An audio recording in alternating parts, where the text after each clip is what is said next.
Hari ini seandainya Pak Jokowi dinilai sukses, salah satunya adalah keberadaan kader-kader Partai Golkar yang menopang kepemimpinan Pak Jokowi. Perdebatannya di kita bukan siapa calon presidennya, tetapi calon pendampingnya sebagai calon wakil presiden siapa.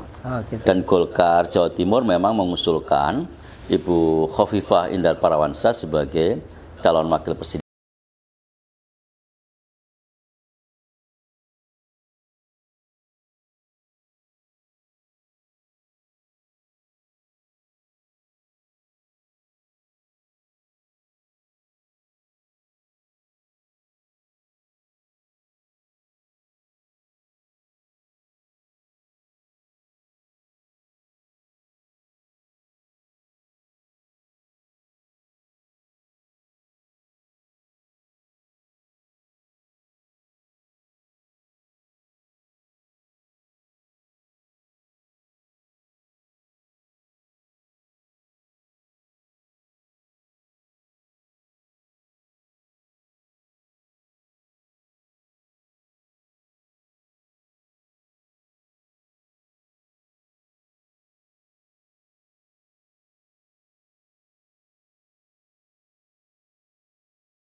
Assalamualaikum, selamat siang. Oke, kita bisa panggil Cak Sar ini ya, boleh, Cak Sar boleh. Cak Sar, kita tahu pemilu 2024 ini adalah pemilu serentak pertama di Indonesia. Nah, ini apa persiapan Partai Golkar untuk menyambut gawe besar di 2024 ini, Cak Sar?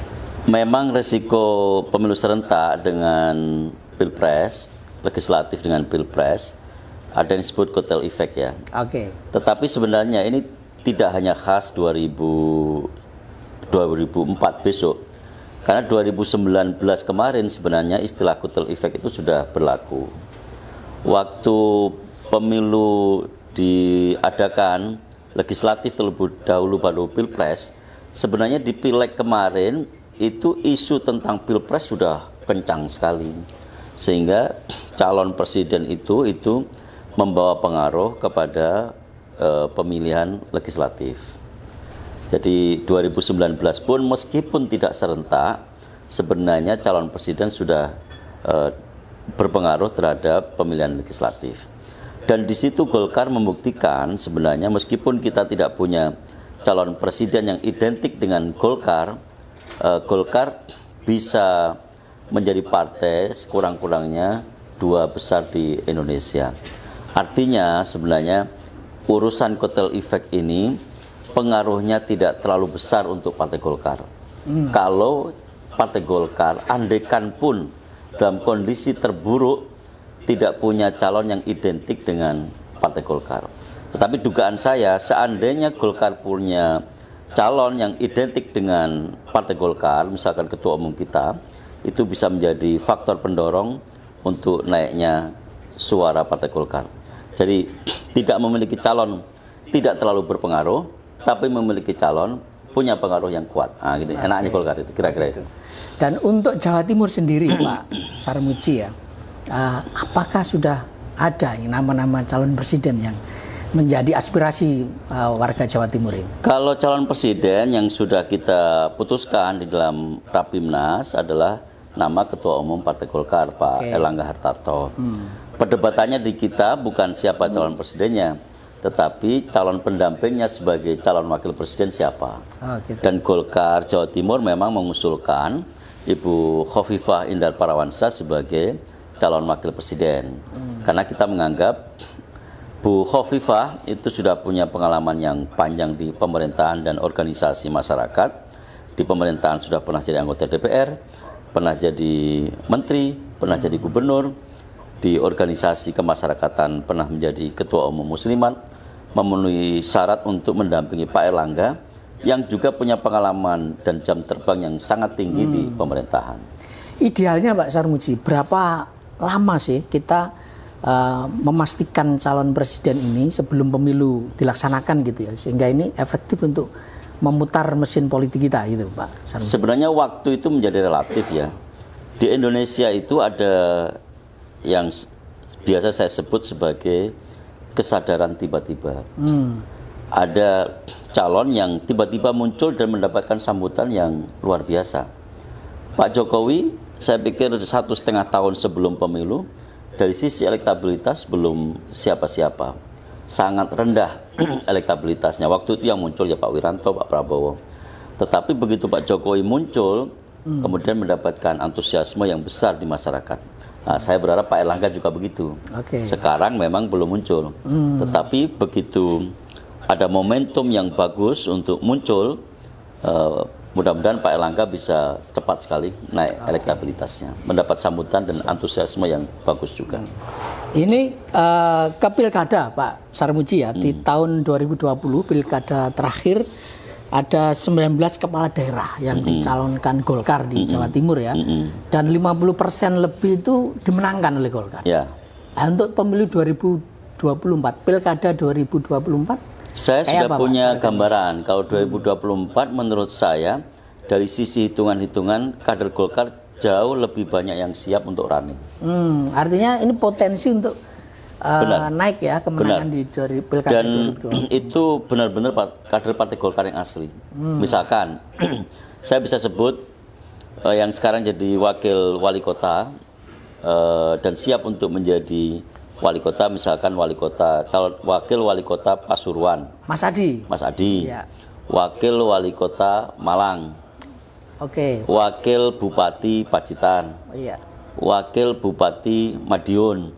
Itu semua nama-nama itu sudah siap naik satu strip menjadi bupati.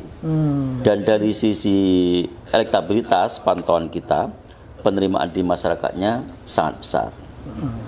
Yang lain misalkan yang siap di tempat yang lain yang mungkin akan beradu juga, yang incumbent misalkan Bupati Lamongan, insya Allah akan tetap menjadi bupati, calon bupati, dan mudah-mudahan akan menjadi bupati. Terus lalu Bupati Tuban, kader kita Mas Lindra, insya Allah akan siap tetap menjadi calon bupati dan mudah-mudahan menjadi bupati juga. Nah, jauh lebih siap di 2024 menurut saya dibandingkan 2019 yang kemarin. Artinya pilkada maupun pilpres ini nanti akan menjadi senjata utama untuk meningkatkan perolehan suara Golkar secara keseluruhan, secara nasional. Dan di 2024 ini nanti di pilkada targetnya berapa Pak? Apakah jadi pemenang begitu Golkar di Jawa Timur? Ya, target kita secara kuantitatif tentu di 60% ke atas, ya, karena itu target nasional kita. Artinya secara kuantitatif itu kemenangan dalam koalisi pilkada itu kita menang. Tetapi secara kualitatif kita juga ingin kader yang menang itu adalah kader Partai Golkar. Bukan sekedar orang yang kita usung dalam koalisi yang asal muasalnya itu barangkali dari partai lain atau dari profesional dan sebagainya. Mudah-mudahan baik kuantitatif maupun kualitatif kita bisa naik di 2024. Itu secara nasional Pak ya? Yang saya bicara tadi Jawa Timur sebenarnya. Yang saya bilang tadi misalkan wakil bupati Madiun, wakil bupati Pacitan, wakil wali kota Malang, wakil wali kota Pasuruan, itu semua kan kader murni Partai Golkar. Kalau kemarin kita memang menang, tapi koalisinya itu koalisi gado-gado sebenarnya. Sebutlah misalkan Mas Dito di Kediri, terus Mas Oni Bupati Ngawi, itu adalah koalisi gado-gado, bahkan didukung oleh semua partai politik melawan bumbung kosong. Nah, besok sebagiannya, bahkan mungkin sebagian besarnya kita berharap adalah kader Partai Golkar yang asli. Pak Sarmuji, kita tahu Jawa Timur itu barometer politik nasional gitu ya. Apakah betul ya anggapan bahwa kalau kita memenangkan Jawa Timur, maka daerah-daerah lain, provinsi lain di Indonesia juga demikian? Menurut Pak Sarmuji kayak apa? Sebenarnya ada dua daerah yang sangat menentukan, yaitu Jawa Barat dan Jawa Timur. Dari Jawa Barat, kebiasaannya siapa yang menang di Jawa Barat itu biasanya menang secara nasional dalam beberapa pemilu terakhir. Yang di Jawa Timur juga begitu, karena Jawa Timur ini betul-betul battleground karena jumlah suaranya juga kedua terbesar setelah Jawa Barat. Dan komposisi suaranya itu biasanya lebih beragam. Ya. Jawa Tengah memang besar dari sisi jumlah suara, tetapi dominasi Jawa Tengah kelekatannya itu kita bisa identikan dengan partai tertentu.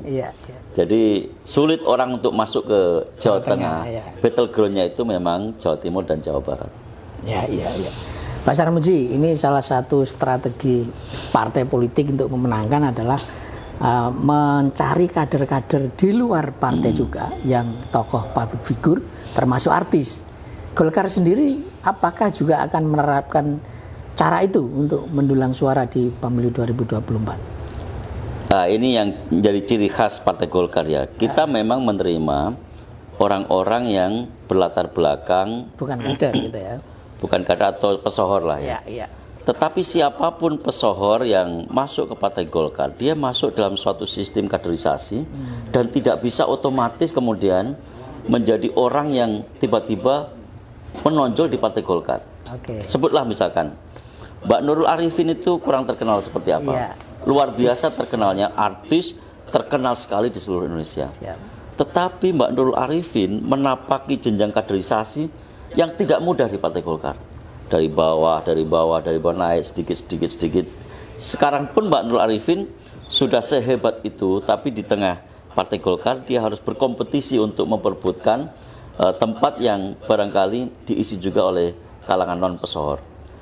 Mas Tantowi Yahya, demikian juga Mas Tantowi Yahya, sama. Dia pesohor sekalipun dia menapaki jenjang dari bawah. Artinya strategi itu tetap diambil, tetapi pesohor atau artis ini juga harus memulai dari bawah. Benar. Andaikan pun ada yang kita ambil, tapi kita tetap mengambil secara selektif. Tidak mudah pesohor untuk masuk Golkar, dan saya yakin pesohor tahulah itu. Tetapi kita terbuka, pada prinsipnya kita terbuka. Pesohor yang mau masuk Golkar silahkan, asal mau masuk dalam sistem kekaderan Partai Golkar. Pak Sarmuji, baru-baru ini Jawa Timur ketambahan amunisi baru ini, bergabungnya Pak Dekarwo, mantan Gubernur Jawa Timur. Lalu di nasional Pak Ridwan Kamil juga bergabung dengan Partai Golkar. Ini peluang untuk meningkatkan perolehan suara Golkar kayak apa, Pak Sarmuji? Terhadap Pak Dekarwo dan Ridwan Kamil, sebenarnya dampaknya bukan saja dampak elektoral sebenarnya. Dampak elektoral pasti, karena beliau punya jaringan, punya pengaruh, punya nama besar. Tetapi dampak yang lebih berarti sebenarnya memperkuat makna teknokrasi di Partai Golkar. Bahwa Golkar itu adalah diisi oleh orang-orang profesional, orang-orang yang paham pemerintahan, dan orang-orang yang seperti itu tertariknya ke Partai Golkar, bukan ke partai yang lain. Nah, itu menegaskan betul bahwa orientasi Partai Golkar, kekaryaan, teknokrasi, meritokrasi itu ada di tubuh Partai Golkar.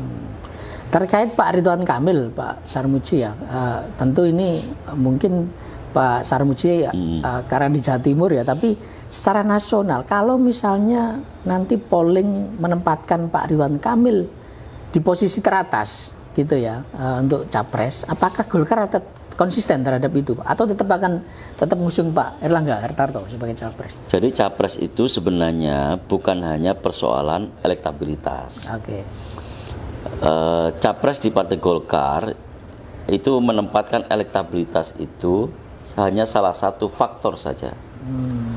Tetapi kita menghitung apakah seorang capres itu bisa menjawab persoalan bangsa atau tidak. Kita menghitung apakah seorang capres itu pada saat dideklarasikan diterima dengan baik atau tidak. Problemnya Pak Erlangga ini kan karena belum dideklarasikan. Andaikan dideklarasikan, mudah-mudahan figur Pak Erlangga menjadi perhatian publik, dan karena perhatian publik itulah kemudian orang menggali siapa sih sebenarnya Pak Erlangga, dan itu pasti ketahuan bahwa Pak Erlangga adalah sosok di balik kesuksesan kita mengatasi problem sulit pandemi kemarin dan problem keterpurukan ekonomi dunia, dan Indonesia berhasil selamat dari resesi yang dialami oleh negara-negara lain.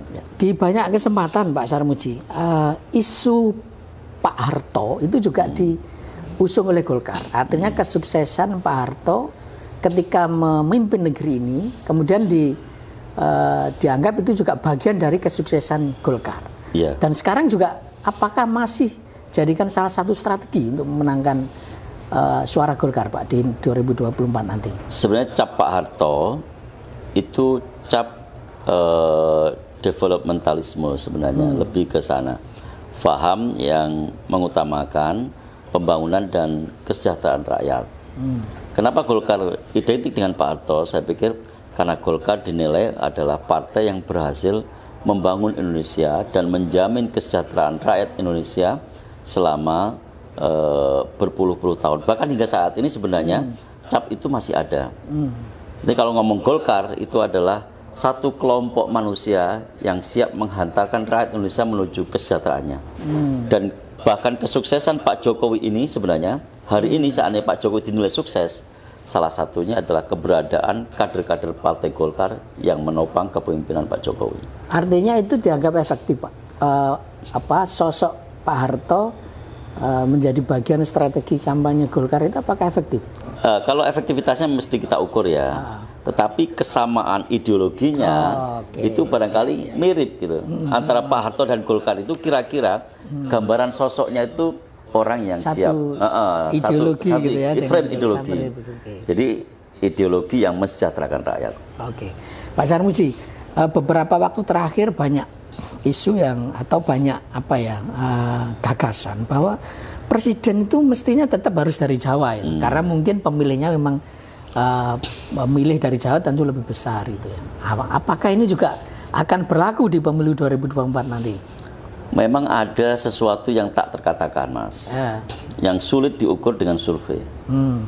Kalau diukur dengan survei, orang akan menjawab sesuai dengan nilai dan pengetahuan yang diajarkan. Tetapi sebenarnya yang tidak terbaca oleh survei adalah alam bawah sadar seseorang. Di survei misalkan, apa yang mempengaruhi Anda memilih calon presiden? Nanti akan jawabannya, sebagian besar akan normatif. Sebagian besar akan menjawab program kerja, visi, ketokohan, dan lain-lain. Urusan suku, agama dan lain-lain itu pasti disimpan di alam bawah sadar. Tetapi justru alam bawah sadar itulah yang menentukan sebenarnya. Itu yang tidak terbaca oleh survei secara normatif. Meskipun survei itu sudah melalui dan diuji oleh metodologi yang ilmiah sekalipun. Artinya faktor itu memang tetap mempengaruhi di semua pemilu. Faktor itu diakui ya, atau tidak berpengaruh. Bahwa kita kemudian punya cita-cita ideal, siapapun yang berangkat mencalonkan sebagai calon presiden, itu kita terima dengan tangan terbuka. Jadi mau dari Jawa, mau dari Medan, mau dari Ambon, semua kita perlakukan yang sama. Tetapi pemilih akan menggunakan pilihannya berdasarkan identifikasi tertentu, keidentikan tertentu maksud saya. Pak Sarmuji, tadi sudah disampaikan Golkar Jatim akan mendorong Bukofifa untuk ke kancah nasional gitu ya. Kalau misalnya nanti betul terpilih sebagai wakil presiden, lalu di Pilgub Jatim sendiri kayak apa? Siapa ini calon untuk didorong untuk menggantikan Bukofifa di Jawa Timur, Pak Sarmuji? Pilgub Jatim masih banyak tokoh. Kita tidak kekurangan tokoh yang bisa berlaga ya.